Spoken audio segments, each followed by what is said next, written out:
नमस्कार, राम राम, राधे राधे, जय हिंद दोस्तों। आइए चलते हैं आज यूपी स्पेशल की तरफ। जैसा कि आप लोगों का एग्जाम लगा हुआ है, किसका लगा हुआ? आरओ का। उसमें यूपी स्पेशल का बहुत ही महत्वपूर्ण योगदान रहता है। तो आइए जानते हैं हम लोग यूपी स्पेशल उत्तर प्रदेश के बारे में समस्त जानकारियां, जो भी एग्जाम के पॉइंट ऑफ व्यू से जो भी बनती हैं, उन सब पर चर्चा की जाएगी बारी बारी। तो सबसे पहले हम लोग चलेंगे इसके, यानी कि भारत उत्तर प्रदेश की स्थिति के बारे में, कि उत्तर प्रदेश की क्या वर्तमान स्थिति है, उसमें जनसंख्या कितनी है, उसका क्षेत्रफल क्या है, इस सभी के बारे में हम लोग चर्चा करेंगे। तो आइए चलते हैं। सबसे पहले उत्तर प्रदेश की वर्तमान स्थिति क्या है, तो देखिएगा, सामान्य परिचय में हम लोग जानेंगे कि उसका कुल विस्तार कितना है, कितने अक्षांश, कितने देशांतरों पर इसका विस्तार है, और उसकी लंबाई और चौड़ाई कितनी है। ठीक है, पूरब से पश्चिम, उत्तर से दक्षिण, इन सभी के बारे में हम लोग जानेंगे। तो देखिएगा, सबसे पहले देखते हैं कि अवस्थिति और विस्तार, यानी कि इसका विस्तार। देखो, क्षेत्रफल की अगर हम बात करेंगे तो बेटा कितना क्षेत्रफल है, याद रखना कितना है, 2,40,298 वर्ग किलोमीटर। 2,40,998 वर्ग किलोमीटर, इतना है हमारा क्या कि क्षेत्रफल। हम लोग यानी कि उत्तर प्रदेश का कुल क्षेत्रफल कितना है, तो 2,40,998 वर्ग किलोमीटर है इसका क्षेत्रफल। ठीक है, उसके बाद भारत के कुल भौगोलिक क्षेत्र का लगभग, भारत का जो टोटल भौगोलिक क्षेत्र है उसका कितना परसेंट है, या ऐसे क्वेश्चन बनते हैं कितना परसेंट है, तो याद रखना 7.33%, यानी 7.33%। ये यानी भारत के कुल क्षेत्रफल का भौगोलिक जो क्षेत्रफल है उसका कितना परसेंट उत्तर प्रदेश के पास में है, तो 7.33%। ठीक है, आगे चलते हैं। क्षेत्रफल की दृष्टि से, क्षेत्रफल की दृष्टि से कौन सा स्थान है, तो क्षेत्रफल की दृष्टि से है कौन सा स्थान, चौथा है। क्षेत्रफल की दृष्टि से कौन सा स्थान है, चौथा है। ये फोन उठा के ना बात करेंगे तो गुरु जी पढ़ाए। देखो, अब देखो चौथा स्थान है क्षेत्रफल के आधार पर, यानी कि सबसे पहला नंबर किसका आता है, तो राजस्थान का आता है। ठीक है, तो सबसे पहला नंबर किसका आता है, राजस्थान का आता है। अब भौगोलिक की अवस्थिति के आधार पर हम लोग कितने अक्षांश पर, कितने देशांतर पर भारत उत्तर प्रदेश का जो विस्तार है, कितने उत्तरी अक्षांश और कितने देशांतर लिए बैठा है उत्तर प्रदेश। तो आइए जानते हैं। देखो, 23 डिग्री 52 मिनट, 23 डिग्री 52 मिनट उत्तरी अक्षांश से लेकर के 31 डिग्री 28 मिनट, 31 डिग्री 28 मिनट उत्तरी अक्षांश, इतना क्या है भारत का, उत्तर प्रदेश का उत्तरी अक्षांश है। देशांत अक्षांशीय विस्तार कितना है, 23 डिग्री 52 मिनट से लेकर के 31 डिग्री 58 मिनट तक या उत्तरी अक्षांश है। अगर हम देशांतर की बात करेंगे बेटा, तो 77 डिग्री 77 डिग्री 30 मिनट दक्षिणी देशांतर, उसके बाद में, और ये 84 डिग्री 39 दक्षिणी देशांतर के बीच में हम लोग ये विस्तार इसका फैला हुआ है। ठीक, पूर्वी देशांतर।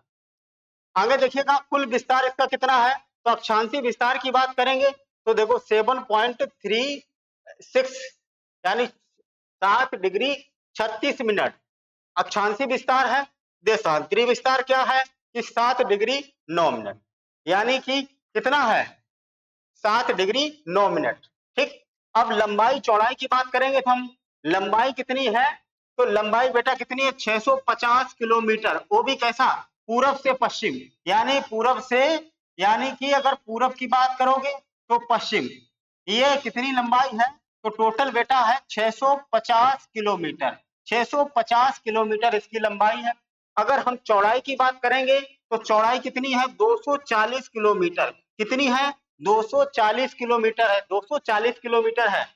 ये उत्तर से दक्षिण की तरफ कितनी है, तो 240 किलोमीटर, 240 किलोमीटर है उत्तर से दक्षिण की तरफ। ठीक है, यहां तक बात आप लोगों को क्लियर हुई, यहां तक बात क्लियर हुई। तो आप लोग दो चार यहां से दो बातें तो याद रखना है, यानी कि एक ये पॉइंट याद रखना है, और एक ये दोनों, कभी कभी इन दोनों का डिफरेंस भी पूछ लेता है। ठीक है, तो ये भी ध्यान रखना।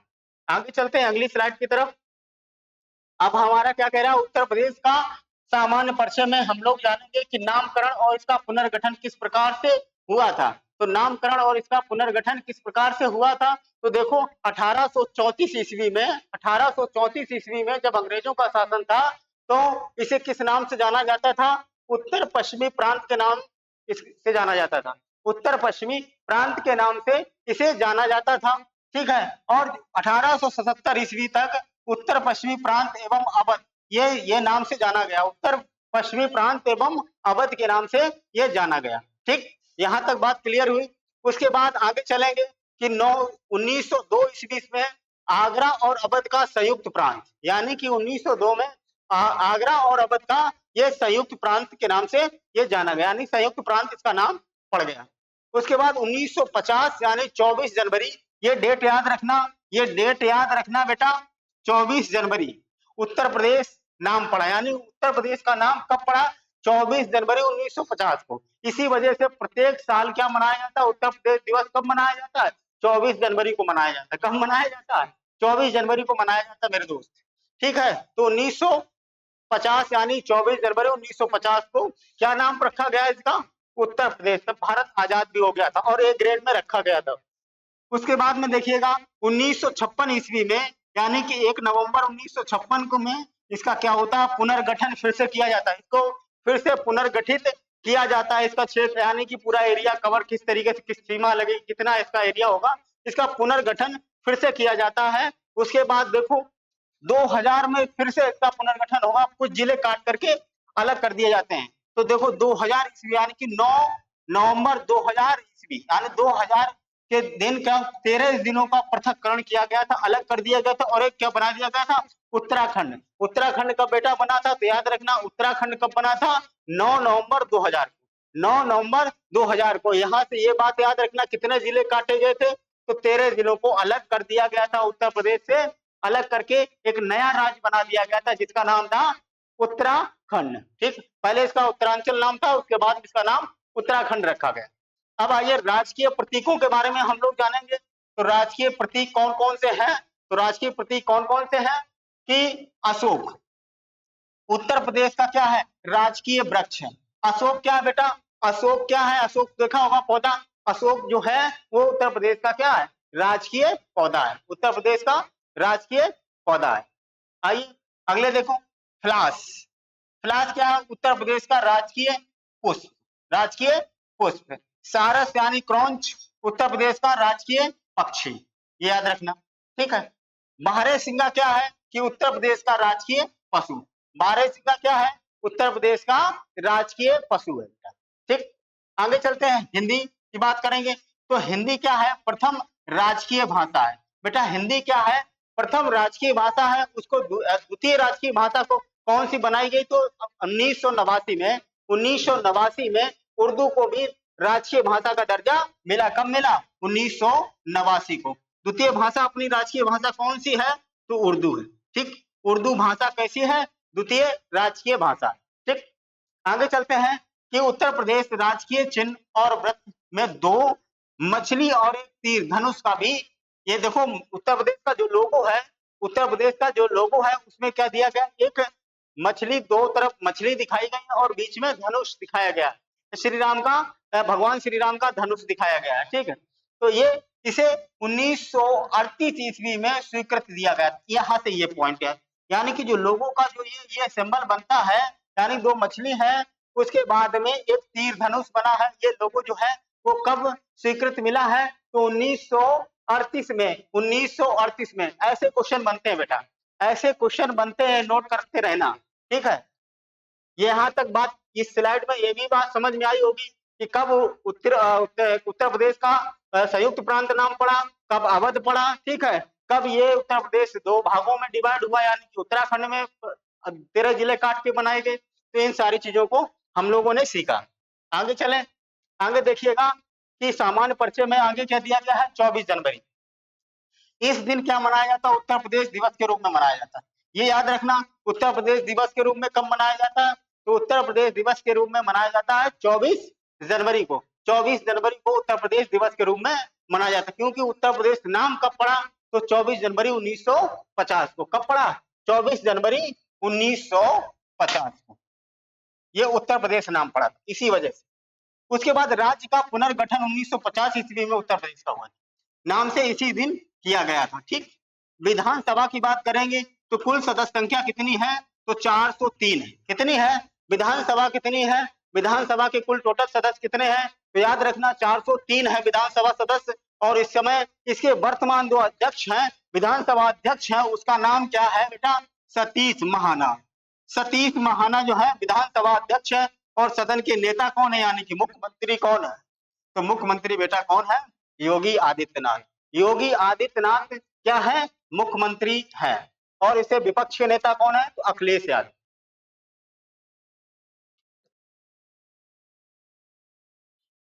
विपक्ष के नेता कौन है, तो अखिलेश यादव। और मुख्यमंत्री कौन है, मुख्यमंत्री कौन है बेटा, तो योगी आदित्यनाथ। ठीक, आगे देखो विधान परिषद की बात करेंगे, क्योंकि ये यानी उत्तर प्रदेश दो सदनी विधानसभा विधान यानी किसे कहा जाता है, विधानमंडल। विधानसभा भी है और विधान परिषद भी है। ठीक है, जैसे केंद्र में राज्यसभा होती है और लोकसभा होती है, उसी तरीके से राज्य में क्या होती है, प्रांत में एक विधानसभा होती है, एक विधान परिषद होती है। तो कुल यानी कि विधान परिषद के सदस्यों की संख्या कितनी है, तो बेटा याद रखना 100 है। कितनी है, 100 है। ठीक, 100 है, 100। उसके बाद अध्यक्ष कौन है, तो कुंवर मानवेंद्र सिंह। कुंवर मानवेंद्र सिंह इसके क्या है, वर्तमान अध्यक्ष है, वर्तमान अध्यक्ष है। उसके बाद नेता सदन कौन है, तो नेता सदन यानी कि विधान परिषद के नेता सदन कौन है, तो केशव प्रसाद मौर्य। केशव प्रसाद मौर्य जो है वो नेता सदन है, यानी कि सत्ता पक्ष का जो होता है उसे नेता सदन कहा जाता है, और विपक्ष का होता है तो उसे विपक्ष का नेता कहा जाता है। ठीक, अन्य तथ्यों में हम बात करेंगे कि लोकसभा के सदस्यों की संख्या कितनी होती है, कितनी होती है, तो 80 होती है बेटा। सबसे ज्यादा लोकसभा के सदस्यों की संख्या उत्तर प्रदेश से ही होती है, तो उसमें कितनी है, 80 है लोकसभा सदस्यों की। यानी कि प्रधानमंत्री की कुर्सी उत्तर प्रदेश से ही होकर के गुजरती है, प्रधानमंत्री जी की कुर्सी उत्तर प्रदेश से होकर के गुजरती है। सबसे ज्यादा विधानसभा की सीटें भी उत्तर प्रदेश में भी हैं। कमेंट करके बताओगे कि सबसे कम सीटें विधानसभा की किस राज्य में हैं, ये कमेंट करके आप लोग बताओगे। उसके बाद आगे चलते हैं कि राज्यसभा सदस्यों की संख्या कितनी है, तो राज्यसभा के सदस्यों की संख्या भी कितनी है, 31 है। ये भी सर्वाधिक है, ये भी कैसी है, सर्वाधिक है, और ये भी सर्वाधिक है, दोनों ही कितनी है, सर्वाधिक है। ठीक, तो और वर्तमान जो राज्यपाल है तो आनंदीबेन पटेल। कौन है, आनंदीबेन पटेल है। और मुख्यमंत्री बच्चा बच्चा जानता है, योगी आदित्यनाथ। ठीक, अजय सिंह बेस्ट, योगी आदित्यनाथ, ये है कौन, उत्तर प्रदेश के मुख्यमंत्री। यहां तक बात क्लियर हुई, विधायिका के बारे में सारी जानकारी हो गई। ठीक है, आगे देखते हैं कि प्रशासनिक विवरण किस तरीके से दिया गया, वितरण किस तरीके से हुआ। टोटल कितने उत्तर प्रदेश में संभाग हैं, यानी कि कह लीजिए मंडल।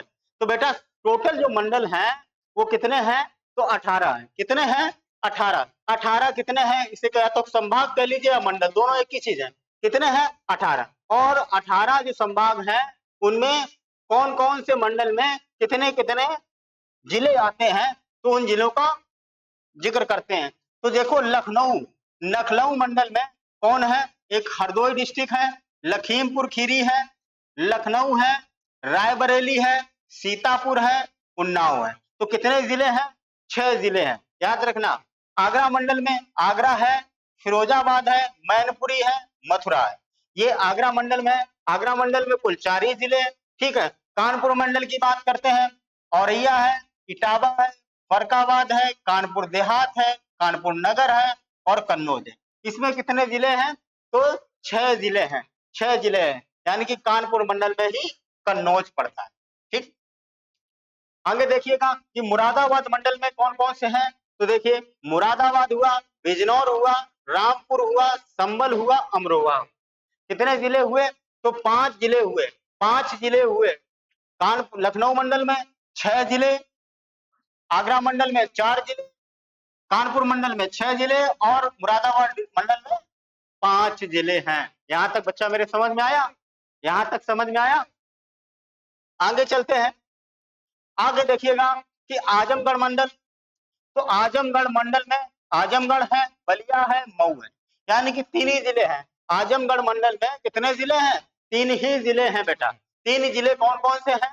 तो आजमगढ़ है, बलिया है और मऊ, ठीक। उसके बाद मिर्जापुर मंडल में मिर्जापुर है, भदोई है, सोनभद्र है। यहाँ पर भी कितने जिले हैं? तो 3 जिले हैं। उसके बाद झांसी मंडल की बात करेंगे तो जालौन है, झांसी है, ललितपुर है, ललितपुर है। तो ये 3 जिले झांसी मंडल में आते हैं। उसके बाद सहारनपुर मंडल में मुजफ्फरनगर, सहारनपुर, शामली, ये 3 जिले इसमें आते हैं। देखो यहाँ पर आजमगढ़, मिर्जापुर मंडल, झांसी मंडल और सहारनपुर मंडल, इन सभी में 3-3 जिले शामिल किए गए हैं, ठीक है। ये 3-3 जिले इसमें हैं, ठीक। आगे चलते हैं। आगे हम लोग क्या करेंगे? देखो अगला कौन दिया गया है? वाराणसी मंडल। वाराणसी मंडल में कौन कौन से आते हैं? तो चंदौली है, गाजीपुर है, जौनपुर है, वाराणसी है। तो ये कौन से मंडल में आएंगे?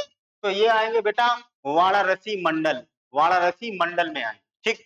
उसके बाद बांदा, चित्रकूट, हमीरपुर, महोबा, ये 4 मंडल चित्रकूट मंडल में आएंगे। बांदा, चित्र, ये सब लगे लगे जिले होते हैं, ठीक है। ऐसा नहीं कि कन्नौज वाले को डाल देंगे वाराणसी मंडल में, ठीक है। तो अलीगढ़ मंडल में कौन कौन आता? अलीगढ़, एटा, हाथरस, कासगंज, ये 4 जिले आते हैं। प्रयागराज में प्रयागराज हुआ, फतेहपुर हुआ, कौशाम्बी हुआ, प्रतापगढ़ हुआ, ये 4 जिले इसमें आते हैं। देखो 4-4 जिले इन सभी मंडलों में है, वाराणसी मंडल, चित्रकूट मंडल और अलीगढ़ मंडल और प्रयागराज मंडल, ठीक है। यहां तक बात क्लियर हुई। यहां तक हम लोगों ने मंडल के बारे में जाना। अब आगे देखिएगा और मंडल देखेंगे तो बरेली मंडल। बरेली मंडल में देखिए, बरेली मंडल में बदायूं है, बरेली है, पीलीभीत है, शाहजहांपुर, शाहजहांपुर है बेटा, शाहजहांपुर, राम प्रसाद बिस्मिल की जन्म स्थली, तो शाहजहांपुर है, ठीक।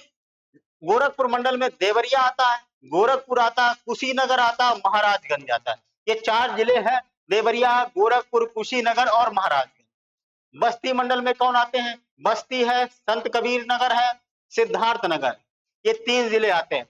देवी पाटन मंदिर में मंडल में क्या आता है? बहराइच है, बलरामपुर है, गोंडा है, श्रावस्ती है, ये 4 जिले आते हैं। तो ये मंडल के बारे में हम लोगों ने जाना।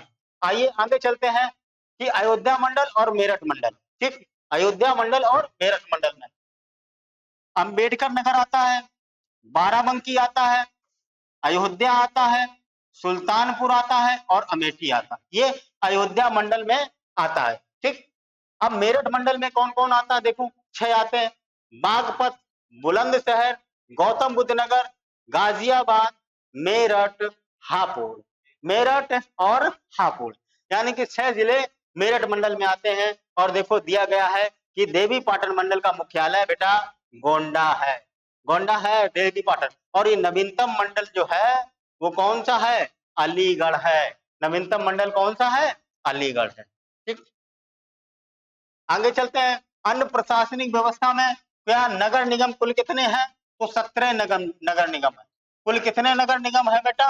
तो 17 नगर निगम है। यानी कि उत्तर प्रदेश में पूछा जाए कि मंडलों की संख्या कितनी है तो 18, नगर निगमों की संख्या कितनी है तो 17। अब एक एक करके एक नजर डाल लेते हैं 17 के 17। देखो नवीनतम कौन है? शाहजहांपुर बनाया गया, गोरखपुर, वाराणसी, प्रयागराज, कानपुर, लखनऊ, फिरोजाबाद, नगर निगम अलीगढ़, आगरा, मेरठ, बरेली, मुरादाबाद, गाजियाबाद, सहारनपुर, झांसी, अयोध्या, मथुरा, वृंदावन, शाहजहांपुर, ये याद रखना कब बनाया गया?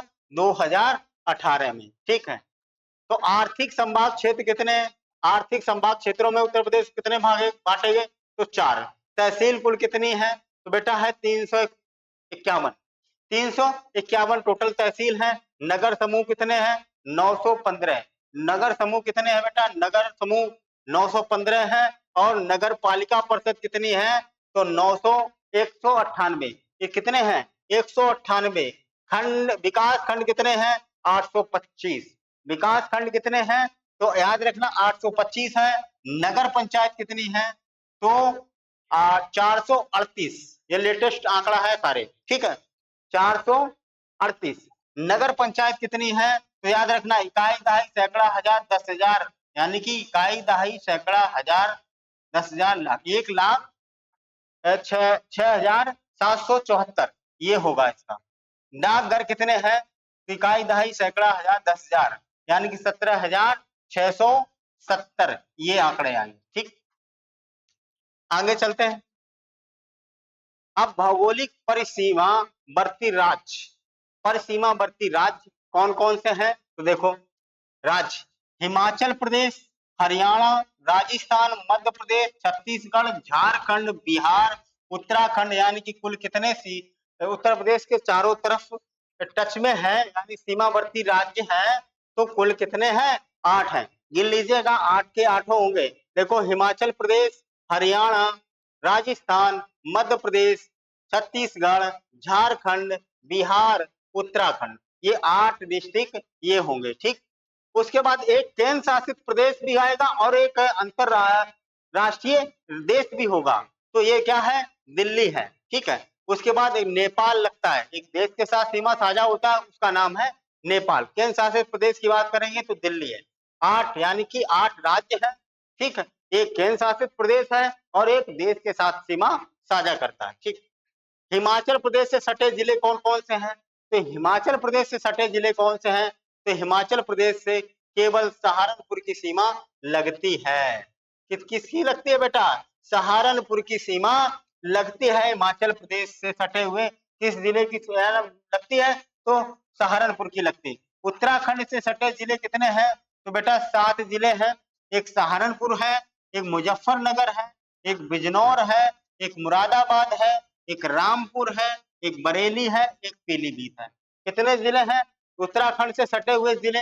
यानी कि किन किन राज्यों की, यानी कि उत्तराखंड राज्य से सटे हुए जिले कितने? तो 7 उत्तर प्रदेश के 7 जिले सटे हुए हैं। कौन कौन से हैं? तो सहारनपुर, मुजफ्फरनगर, बिजनौर, मुरादाबाद, रामपुर, बरेली, पीलीभीत। ठीक, नेपाल से सटे जिले कौन है? तो नेपाल एकमात्र देश जिससे यूपी की सीमा लगती है, एकमात्र देश जिससे यूपी की सीमा लगती है, नेपाल, ये भी याद रखना। उसके बाद में देखो दिया गया पीलीभीत, लखीमपुर खीरी, बहराइच, श्रावस्ती, बलरामपुर, सिद्धार्थनगर, महाराजगंज, ये सीमा जो है वो साझा करते हैं। बिहार से सटे जिले कौन कौन से हैं? तो 7 जिले बिहार से टच होते हैं उत्तर प्रदेश के। तो पहला महाराजगंज, कुशीनगर, देवरिया, बलिया, गाजीपुर, चंदौली, सोनभद्र, ये 7 जिले ऐसे हैं जो बिहार से सटे हुए हैं। कहां से? बिहार से बेटा मेरे सटे हुए हैं। अब झारखंड की बात करेंगे तो झारखंड एकमात्र जिला, ऐसे क्वेश्चन बनते हैं, एकमात्र जिला है सोनभद्र। सोनभद्र जिला जो है वो झारखंड से सटा हुआ है, सबसे दक्षिण जो जिला है सोनभद्र जिला, समझे। और छत्तीसगढ़ से सटा हुआ, छत्तीसगढ़ से एकमात्र जिला है, वो भी सोनभद्र है, वो भी सोनभद्र है। ठीक है, यहां तक ये दोनों बातें याद रखना। आगे चलते हैं। आगे दिया गया कि मध्य प्रदेश से सर्वाधिक जिले, 11 जिले सटे हुए टच करते हैं। कितने जिले? 11 जिले हैं मध्य प्रदेश राज्य से सटे हुए हैं। 11 जिले में कौन कौन से एक बार नजर डाल लेते हैं। आगरा, इटावा, जालौन, झांसी, ललितपुर, महोबा, बांदा, चित्रकूट, प्रयागराज, मिर्जापुर, सोनभद्र, राजस्थान से मथुरा और आगरा, ये कितने जिले हैं? तो 11 जिले हैं जो मध्य प्रदेश से सर्वाधिक सीमा साझा करते हैं, मध्य प्रदेश से सीमा सर्वाधिक साझा करते हैं। आगे चलते हैं हरियाणा से, यानी कि 6 जिले शामिल करते हैं उत्तर प्रदेश के। तो सहारनपुर हुआ, शामली हुआ, बागपत हुआ, गौतम बुद्ध हुआ, गौतम बुद्ध नगर, अलीगढ़ और मथुरा, ये जिले किससे साझा कर रहे हैं? हरियाणा से। ठीक, दिल्ली से गौतम बुद्ध नगर और गाजियाबाद। दिल्ली से कौन सा? एनसीआर में भी आते हैं, गौतम यानी गौतम बुद्ध नगर और गाजियाबाद। ठीक, मध्य प्रदेश से तीनों तरफ से घिरा जिला कौन सा है? तो ये याद रखना, मध्य प्रदेश से तीनों तरफ से घिरा हुआ जिला बेटा मेरे ललितपुर है, ललितपुर है, ललितपुर है। ठीक, और सबसे लंबी सीमा वाला जो राज्य है वो कौन सा है जो साझा करता है? वो है मध्य प्रदेश। मध्य प्रदेश सबसे ज्यादा लंबी सीमा साझा करता है। वो राज्यों की बात करेंगे तो उत्तर प्रदेश सबसे ज्यादा लंबी सीमा साझा करने वाला राज्य कौन सा है, तो मध्य प्रदेश है। ठीक। सबसे छोटी सीमा साझा करने वाला तो हिमाचल प्रदेश है। सबसे छोटी सीमा साझा करने वाला हिमाचल प्रदेश में है।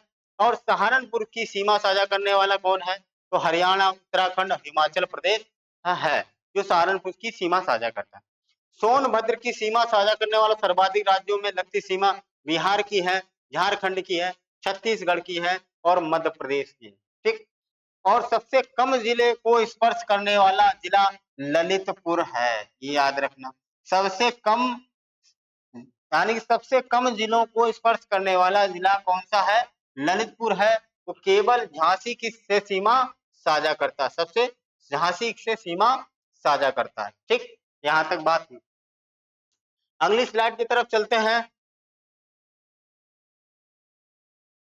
आगे देखिएगा कि दिया गया है कि उत्तर प्रदेश की, अब हम लोग बात करेंगे उत्तर प्रदेश की जनजातियों के बारे में। उत्तर प्रदेश की जनजातियों के बारे में बात करेंगे कि उत्तर प्रदेश की जनजातियां किस तरीके से निवास करती हैं। तो आंकड़ा आपके पास में होगा 2011। 2011 के अनुसार यानी कि भारत की कुल अनुसूचित जनजातियों की संख्या उत्तर प्रदेश में कितनी निवास करती है, तो 0.6% भाग उत्तर प्रदेश में। ठीक। सबसे ज्यादा जनसंख्या जनजातियों की संख्या मिलेगी आदिवासियों की, तो मध्य प्रदेश में मिलेगी। ठीक है। तो उत्तर प्रदेश की प्रमुख जनजाति कौन कौन सी हैं, तो उत्तर प्रदेश की प्रमुख जनजातियों में गोंड है, बुक्सा है, थारू है, राजी है, जौनसारी है, महाजीरी है और खरवार आदि है। यानी कि ये जातियां जो हैं ये प्रमुखता से उत्तर प्रदेश में पाई जाती हैं जनजातियां। यानी कि ये जातियां कुल उत्तर प्रदेश में कितनी निवास करती हैं, तो 0.6%। ठीक। आगे देखिएगा कि उत्तर प्रदेश की जनजातियों में ही कि 2011 के अनुसार उत्तर प्रदेश में कुल अनुसूचित जनजातियों की संख्या, पुरुषों की हम बात करेंगे तो ये आंकड़ा है आपका 5,81,083। और उसके बाद महिलाओं की बात करेंगे तो 5,53,190 ये होगा। उत्तर प्रदेश का सर्वाधिक जो अनुसूचित जनजाति वाला जनपद है, ये याद रखना, सोनभद्र। सोनभद्र सोनभद्र सबसे ज्यादा अनुसूचित जनजाति वाला जो जिला है बेटा कौन सा है, सोनभद्र है। और उसके बाद दूसरे नंबर पे आता है, दो आंकड़े लिए गए हैं। दूसरा आता है बलिया, दूसरा आता है क्या, बलिया। ठीक। उत्तर प्रदेश में सबसे कम अनुसूचित जनजाति वाला जो जनपद है वो बागपत है और कन्नौज है। ठीक है, कन्नौज है और बागपत है, यानी कि दो नाम हमारे डिस्ट्रिक्ट का भी नाम है भैया कन्नौज, यानी 14 और 15। ठीक। अगले क्वेश्चन की तरफ आगे चलते हैं, अगली स्लाइड की तरफ, कि उत्तर प्रदेश जनजातियों से ही है कि देखो उत्तर प्रदेश में अनुसूचित जनजाति का प्रतिशत सबसे ज्यादा, अगर प्रतिशत की बात करेंगे तो सोनभद्र जिला आएगा। सोनभद्र जिला बहुत पूछा जाता है। ठीक। कितने परसेंट है, तो 20.7%। 20.7% जो है उस क्या नाम किसका है, कौन सा है, यानी जनजातियों का सबसे परसेंटेज के मामले में सबसे ज्यादा जनजातियां भी उसी में रहती हैं और तो परसेंटेज भी सबसे ज्यादा इसी का है।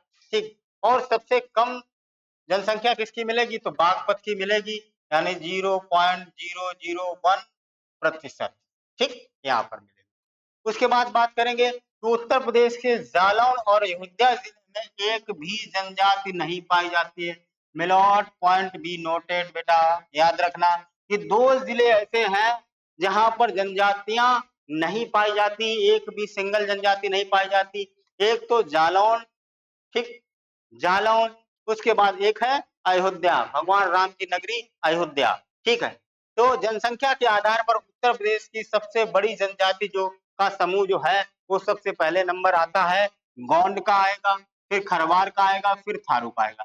ये सीक्वेंस दिया गया, गोंड, फिर क्या दिया गया है, खरवार और थारू। ये जिन जातियां, थारू यानी कि दीपावली के त्योहार को शोक के रूप में मनाते हैं। अब देखो बात करते हैं कि थारू जनजाति में वंश कौन है, किरात, किरात वंश का है। ठीक।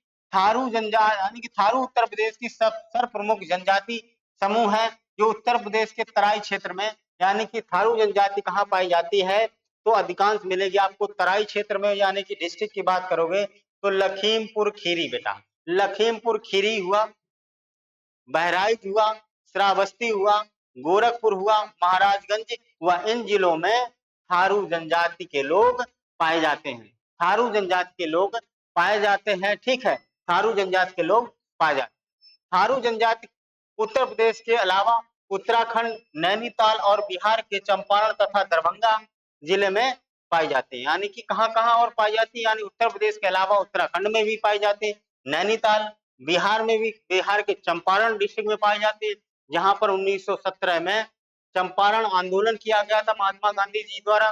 ठीक है, अब आगे बात करते हैं कि थारू जनजाति के लोग कद में कैसे होते हैं? छोटे, पीले वर्ण, चौड़े मुख और मंडल वाले होते हैं। इनकी क्या होती है? ये शरीर की बनावट होती है। कद इनका कैसा होता है? नाटा होता है, यानी छोटे कद के होते हैं। पीले, यानी कि पीले वर्ण वाले होते हैं। चमड़ी इनकी कैसी होती है? पीले होते हैं। चौड़े मुख मंडल वाले होते हैं। इस तरीके से इनका मकान।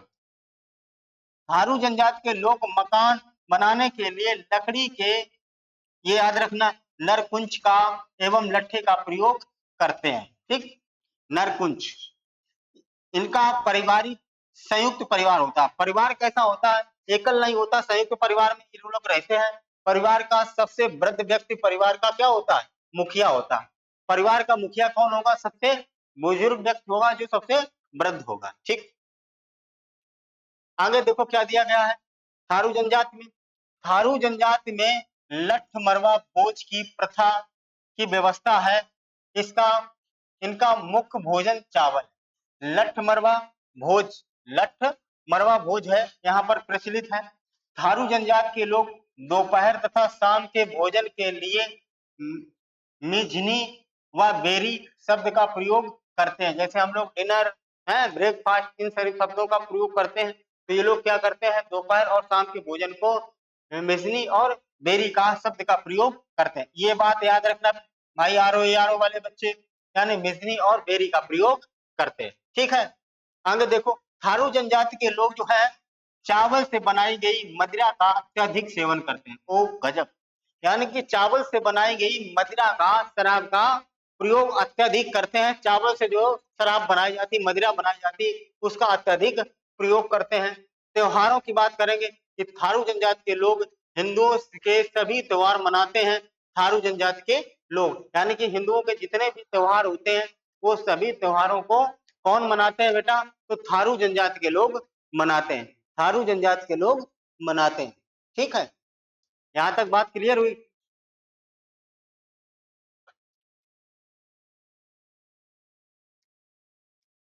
सत्यम, यहाँ तक बात क्लियर हुई? यहाँ तक बात क्लियर हुई सब सभी को? तो आगे चलते हैं। आगे क्या दिया गया है? दीपावली को शोक के रूप में, दीपावली को शोक के रूप में मनाते हैं। यानी कि जो दीपावली त्योहार हम लोग खुशियों के रूप में मनाते हैं, वही लोग क्या करते हैं, क्योंकि बताते हैं रावण के वंशज के लोग होते हैं, तो ये लोग क्या करते हैं? दीपावली को शोक के रूप में मनाते हैं। बजहर नामक त्योहार थारू जनजाति के द्वारा मनाया जाता है। थारू समुदाय होली के पर्व के दौरान पुरुष व स्त्री एक साथ नाचते हैं, जिसे खिचड़ी नृत्य कहा जाता है। याद रखना कि कब नाचते हैं, कब नाचते हैं, याद रखना, होली के अवसर पर, यानी जब होली का त्योहार मनाया जाता है, उसी समय क्या किया जाता है? एक त्योहार, स्त्री और पुरुष दोनों लोग साथ साथ नाचते हैं, तो उसे कहा जाता है खिचड़ी नृत्य। क्या कहा जाता है? खिचड़ी नृत्य कहा जाता है। थारू जनजाति के लोग अनेक जातियों में बटे होते हैं, जिसमें सबसे बड़ी जाति जो होती है बड़बायक, बड़बायक सबसे ज्यादा होती है जनजाति, समुदाय होता है। थारू जनजाति समुदाय के लोग माता को विशेष रूप से दर्जा दिया जाता है, यानी माता को विशेष दर्जा दिया जाता है। थारू जनजाति के लोग माता को विशेष रूप से दर्जा इन्हें प्रदान किया जाता है। उत्तर प्रदेश में यहाँ से क्वेश्चन बनेगा, यहाँ से बेटा याद रखना, यहाँ से बनेगा थारू विकास परियोजना कब चलाई गई? तो 2 अक्टूबर 1980 को यह प्रारंभ की गई। ये याद रखना, ये बेटा याद रखना, थारू जनजाति के उत्थान के लिए थारू विकास परियोजना कब चलाई गई? तो 2 अक्टूबर 1980 को प्रारंभ की गई थी। ठीक है, थारू जनजाति की शिक्षा प्रदान करने के लिए लिए लखीमपुर खीरी में एक महाविद्यालय स्थापित किया गया था। ये याद रखना कि महाविद्यालय कहाँ स्थापित किया गया था थारू जनजाति के लिए, तो ये लखीमपुर खीरी में ये किया गया था। आगे चलते हैं।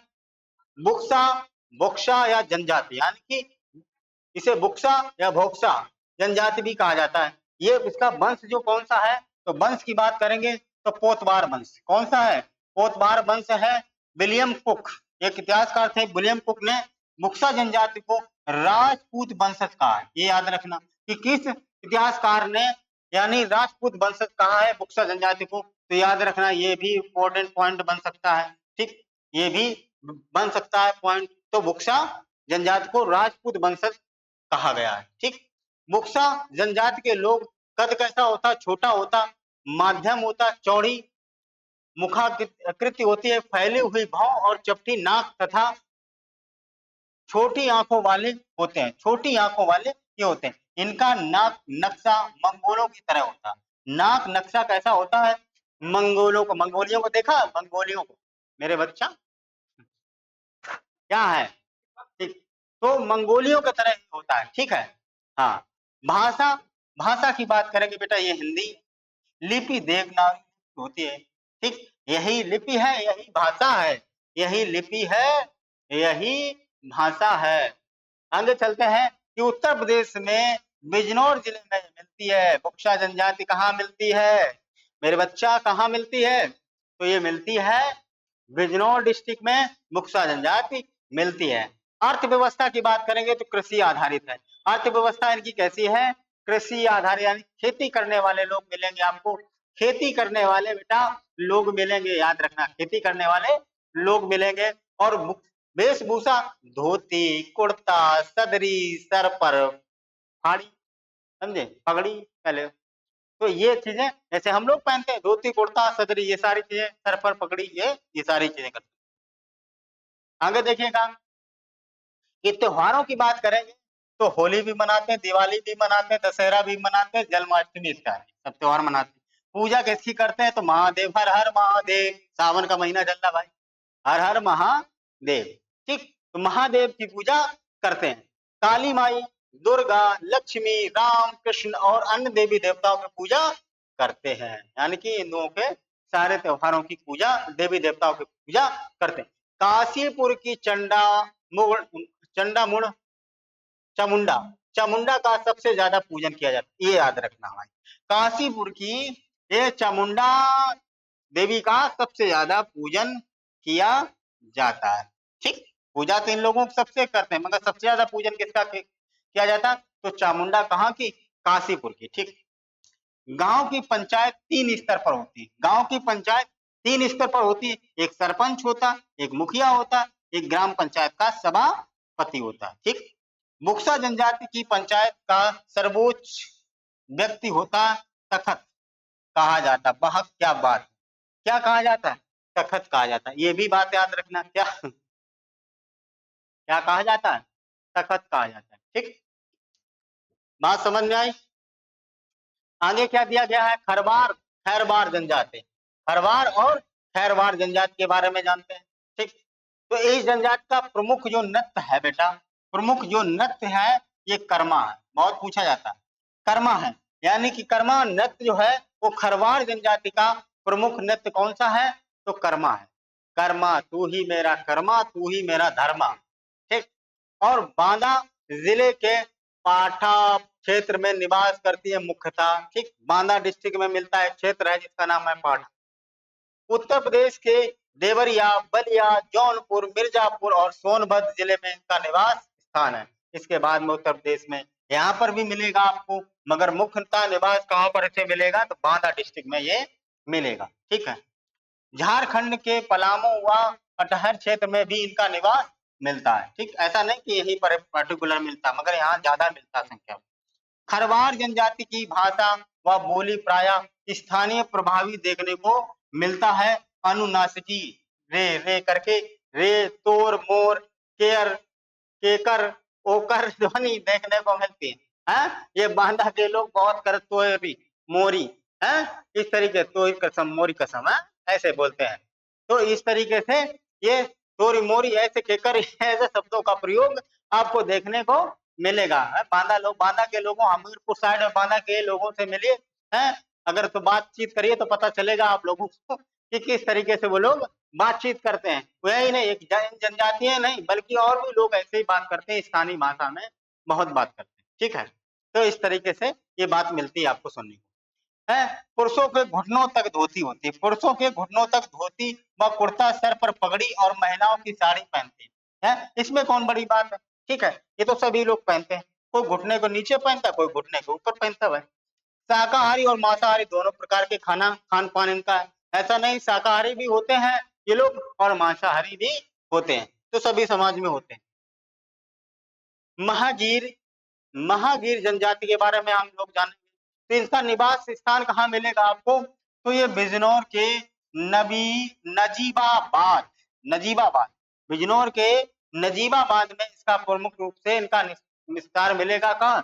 किन जनजाति का? महागीर की। ठीक है, इसके अतिरिक्त सहारनपुर में किरतपुर, मनेरा, मडवार और धारा नगरी, धारा नगरी, क्या बात है, धारा नगरी, इन क्षेत्रों में ये जनजाति को देखने को मिलेगा। महागीर जनजाति के लोग इस्लाम धर्म के अनुयायी होते, ये याद रखना, ये नोट कर, ये नोट कर लो। तो महागीर जनजाति के लोग किस धर्म के अनुयायी होते हैं? तो इस्लाम धर्म के अनुयायी होते हैं। ठीक, महागीर समुदाय की अर्थव्यवस्था का मुख्य आधार मछली पकड़ना है बेटा, मछली पकड़ते हैं। अधिकांश लोग अपना घर परिवार किस तरीके से चलाते हैं? तो मछली पकड़ पकड़, ठीक, मछली पकड़ पकड़ के अपना घर परिवार चलाते हैं। अर्थव्यवस्था इनकी कैसे चलती है? तो मछली इनका मुख्य कारोबार। महागीर समुदाय में ग्रामीण व नगरीय पंचायत व्यवस्था प्रचलित है, जिसमें बादशाह व वजीर की भूमिका निर्णायक होती है। बादशाह वजीर भी इसमें है। ठीक, ये लोग स्प्रिट का प्रयोग करके शराब के रूप में करते हैं। स्प्रिट का प्रयोग शराब के रूप में, क्या स्प्रिट होती है? तो स्प्रिट का प्रयोग जो किस रूप में करते हैं? शराब के रूप में करते हैं। ठीक, आगे देखो, गौंड जनजाति की बात करेंगे हम लोग। गौंड जनजाति की बात करेंगे, यह भारत की सबसे बड़ी जनजाति है। यह भारत की कैसी है? तो ये भारत की बेटा सबसे बड़ी जनजाति है। कैसी है? सबसे बड़ी जनजाति है। ठीक है, गौंड जनजाति धुरिया, नायक, ओझा, पथरी, राजसो आदि उपजातियों में आती है। नस्ल की बात करेंगे तो ऑस्ट्रेलियाइड द्रविड़ परिवार जनजातियों की है। निवास स्थान की बात करेंगे तो कहाँ मिलती है? महाराजगंज, बस्ती, गोरखपुर, सिद्धार्थ नगर, वाराणसी, देवरिया, आजमगढ़, मऊ में, यहाँ पर आपको निवास स्थान इसका मिलेगा। ठीक है, जौनपुर और सोनभद्र यहाँ पर मिलेगा। खान पान की बेटा बात करेंगे तो बाजरा हुआ, क्रोध, कुटकी हुआ, ये इनका क्या है? प्रमुख खान पान है। अर्थव्यवस्था में गौंड हुआ, खेतिहारी, दहिया, यानी कि भाषा कैसी हुई? गौंडी हुई। ठीक, भाषा कैसी हुई? तो गौंडी हुई। ठीक, लाइट है नहीं है, लाइट की समस्या ही नहीं, बंद करें। अब रुक जाओ। आज आज का वीडियो यहीं तक रखते हैं, फिर अगले दिन मिलेंगे इसी टाइम और एक नई ऊर्जा और जोश के साथ में। सभी लोग मेरे चैनल पर बने रहें, लाइक करें, कमेंट करें और अपने अपने दोस्तों के साथ शेयर करें। थैंक यू, धन्यवाद, जय हिंद, वंदे मातरम।